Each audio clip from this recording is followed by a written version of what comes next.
What is happening, y'all? It's your boy Q Monster here, back at it once again. It's about time to go ahead and check out some more videos. I know I've been missing out on some trailers lately, but your boy just been working. You know what I'm saying? Just been taking care of, business and everything. You know what I'm saying? You know, got a lot of stuff going on, so now I got the time to go ahead and get it done. You know what I'm saying? To go ahead and start doing some more reactions for y'all. So let's go ahead and check out this Looper, the most expensive comic books in Pawn Stars. I believe that's what it's called. Yeah. So let's go ahead and check it out, see what they got going on. Pawn Stars has featured some truly rare comic books over the years. Sometimes the hopeful sellers leave with big smiles, and other times they hear numbers much smaller than they expected. Regardless, it gives us a valuable peek into comics history. Here are the most expensive comic books seen on Pawn Stars. In Pawn Stars' 15th season, a guy named David brings in a copy of the DC Comics Superman vs. Muhammad Ali, looking for $300. Published in 1978, the same year as Ali's first retirement and Richard Donner's Superman movie, Superman vs. Muhammad Ali remains one of the most beloved DC Comics of the 70s. Why would Superman and Ali fight? In the comic, an alien warlord challenges Earth to a championship boxing match, threatening to destroy the Earth if our champion loses.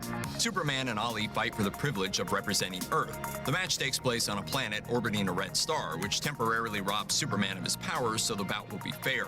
As the superior boxer, Ali wins and goes on to defeat the alien champion, while Superman, his powers restored, destroys the invading fleet. Bye!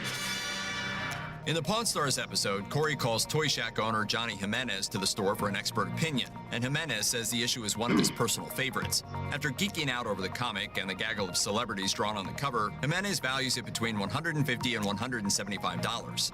Corey buys the comic for $135, less than half of the seller's asking price, but David seems happy anyway. In this episode, a man named Zan brings in a 1942 Moby Dick comic book. Zan previously tried to give the comic to his father, who collects books about whales and whaling, but apparently comic books don't cut the mustard. So instead, he tries to get $600 out of Chumley for it. This particular graphic novel is part of a series of literary adaptations published by Classics Illustrated. Between 1941 and 1969, Classics Illustrated adapted 169 different works to the comic book format, including novels, Shakespeare plays, and even fairy tales. I just wish I knew about it when I was back in school. Chumley calls CGC Grading's Paul Litch for a consultation. Litch says this particular comic is known for a rare variant interior cover, which includes what he calls, quote, a free promo kind of thing. Unfortunately, Zan's issue turns out to be the standard version, but he doesn't go away empty-handed. In spite of the book's dog-eared condition, Lynch's estimate isn't far below the asking price. Lynch puts the value of the book at $550, and after some haggling, Zan lets it go for $375. For the valuable comic, though he doesn't go into more detail.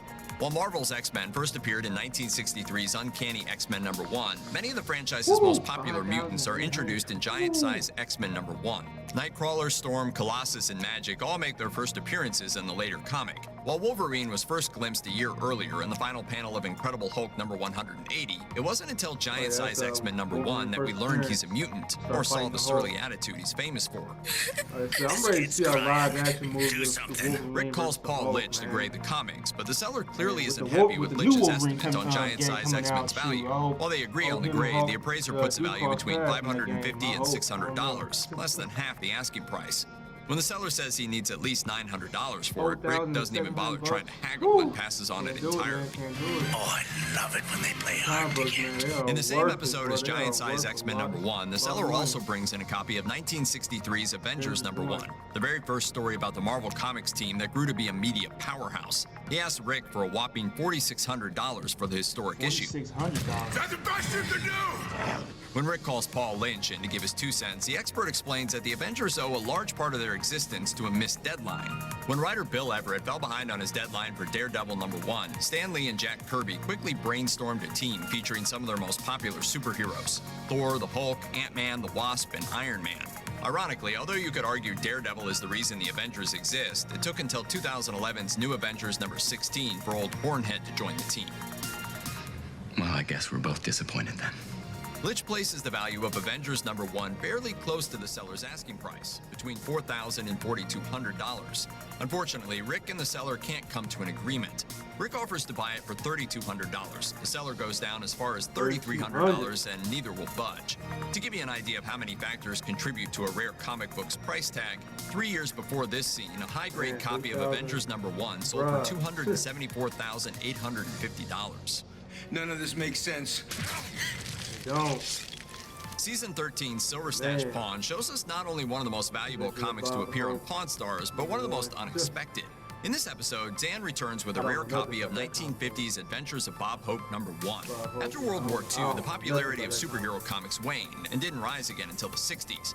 In that time, companies like DC looked to new directions for comic books, including licensed celebrity titles like Adventures of Bob Hope. Most issues of the series featured Hope in a series of comically crazy calamities similar to his movies. Paul Litch comes by and, in a rare turn of events, values the comic at $600, $100 higher than Zan's asking price.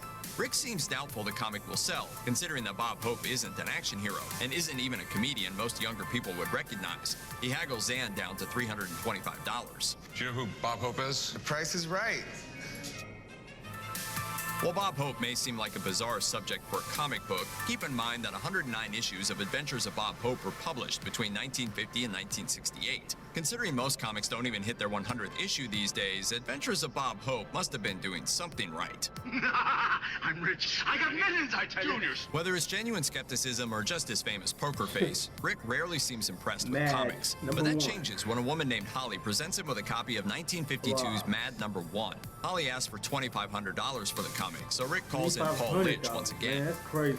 Oh, that's awesome. Originally published by EC Comics, Mad released 23 issues before switching to its more well-known magazine format. There's some controversy over whether this change was made to avoid the notorious censorship of the Comics Code Authority or just to prevent writer and artist Harvey Kurtzman from jumping ship. Regardless of why it stopped being a comic book, Lynch agrees that Mad #1 is a rare find and values it at $2,000. Holly ultimately refuses to part with it, asking for $1,500, while Rick won't go above $1,400. Sometimes a unique find requires the gold and silver pawn shop to consult more than one expert. In Season 14, a young woman named Lindsay brings in a copy of 1977 Star Wars #3, hoping to use the money to pay for her $4,000 wedding dress. What makes this comic different is that the cover includes signatures from Harrison Ford, Carrie Fisher, and Mark Hamill.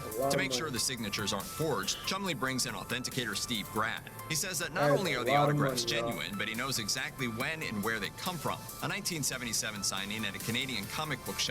He gives an estimate of $3,000 for the issue. Meanwhile, CGC's Paul Litch puts his own estimate at around $50, based solely on the comic's condition and not the autographs. Sadly, it appears this isn't the comic Chumley was looking for. Lindsay leaves the shop with the comic and without the money she needs for her wedding dress. She refuses to take anything below $3,000, while Chumley won't budge above $1,500. We hope she found a more generous buyer and didn't show up on her wedding day looking like a scruffy-looking nerd. You better be $1 or $2. Who's scruffy looking? In Season 9's I'll Be Doggone, Chumley is transfixed when a seller brings in a copy of a new Peanuts book featuring Snoopy. Eventually, he pulls himself away from Snoopy's antics long enough to call in an expert, but this time it isn't Paul Litch. Since this comic was published in a paperback book, and particularly because it's signed by Charles Schultz, Chumley calls in Rebecca Romney, manager of Bowman Rare Books of Las Vegas. She explains that the Schultz signature and Lucy sketch are a blessing and a curse. Because of the high number of Schultz forgeries, buying or selling anything signed by him can be tricky. Thankfully for the seller, Romney authenticates both the signature and sketch. She values the book between $3,200 and $3,500, pointing out that it could fetch more if the sketch was of Snoopy rather than Lucy. Wait until you get my bill. Chumley gives the seller $1,400 for the book, which isn't close to what she wants, but it might be enough for a nice pair of red Baron goggles.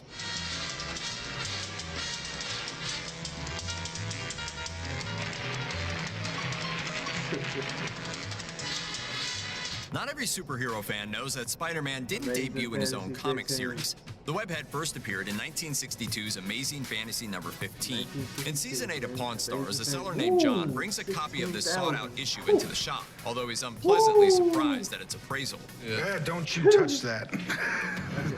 Corey calls in Toy Shack owner Johnny Jimenez, who puts a comic's value at around $10,000 less than John's asking price, between $6,000 and $7,000.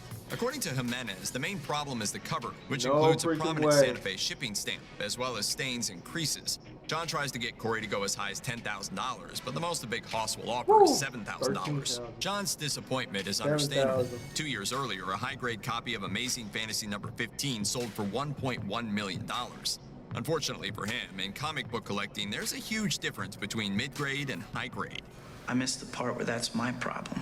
In season 14, restaurant owner Tommy brings in copies of Incredible Incredible Hulk Hulk number 1 1 through 6, signed by Stan Lee himself.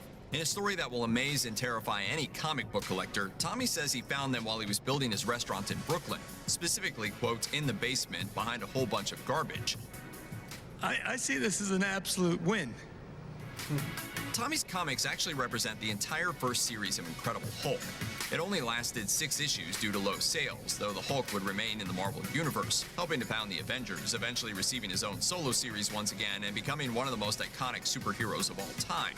The only problem with the comics is that Stan Lee's signature isn't original. Tommy met Stan the Man and asked him to sign the book several years earlier, Stan and the Corey wonders Man. if that may have devalued the rare issues, especially because Lee's signature isn't all that rare. So he brings in Paul Litch, who puts everyone's It's all mind at ease Stan by Lee's confirming work, that most man. buyers would be thrilled All about the his work. signatures. Eggshell Stan the Man. Tommy wants $40,000 for the comics, and Yeah, Paul make roughly it- agrees, made it praising worth them at it, man. $36,000. Made it worth Corey and it. Tommy can't cut a deal, though. Corey draws the line at Why you'll never be $20,000, while forgotten. Tommy doesn't seem interested in haggling and insists on his asking 40,000. price. Woo! Still, the restaurant owner doesn't seem too disappointed Man, and remains that's a lot confident of that money, he'll have bro. another opportunity to get Way that too much. 40K or There's even no more. freaking way I could not pay that much. for Damn. comics like Check that. out one of our newest videos right here. Plus, even more Looper I'm videos sorry. about comic books are coming soon. I'm sorry. I could not pay that much for a comic book, man. Like I said, I mean, I've been to comic book stores before, but like I said, I only pay less for a comic book. I ain't gonna be stupid enough to pay like, for 1,000, 14,000, and everything. Even though it's a good comic book, you know what I'm saying? It's an old comic book, but it's still worth it. It's still worth a lot of money, but I would not be paying that much. So, I mean, hey, I'll get a different copy and everything, you know, for a comic book, and just, hey, pay less, you know, for $1 or $2 or something, you know what I mean? So, it is what it is. I got a few comic books, though, but I still have not really touched it yet and have not really read anything yet. But I will eventually. But, yeah, but man, y'all post your comments down below. Let me know what you guys think about this, man. Are you into comic books? Have you bought that much comic books? Have you bought that cost like thousands and millions of money and everything? Let me know if you did that. You know what I'm saying? I mean, I'm not gonna brag about you though, but for me, I mean, like in my eyes, I'd be like, nah, that's a waste of time, a waste of money. You know what I'm saying? So I'd be like, nope, I got rent and bills to pay. You know what I'm saying? So I couldn't do it. But I want to know if you guys did it or not pay that much for a comic book. Let me know what's up and explain why. And if you enjoyed my reaction, make sure you hit that like button and always subscribe it and share it. And I'm gonna catch you guys